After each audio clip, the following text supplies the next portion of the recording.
Wow! আজ ৬ September তার মৃত্যুবার্ষিকী, ২৯তম মৃত্যুবার্ষিকী। আজও অজানা রয়ে গেল তার হত্যার রহস্য।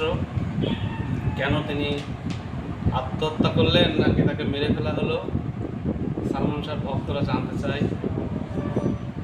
কোটি ভক্তদেরকে কাঁদিয়ে সালমান শাহ আজকে তিনি আকাশের তারকা হয়ে গেলেন। হযরত শাহজালাল মাজার প্রাঙ্গণে সিলেটের পূর্ণভূমিতে আমাদের প্রিয় নায়ক সালমান শাহ শায়িত আছে। তার আত্মার শান্তি কামনা করি। শত শত শত কোটি লক্ষ কোটি ভক্তদের প্রাণে প্রাণে তিনি বেঁচে থাকবেন আজীবন। যতদিন এই পৃথিবীতে চন্দ্র সূর্য জ্বলবে, সালমান শাহ থাকবে সবার। ধন্যবাদ সবাইকে।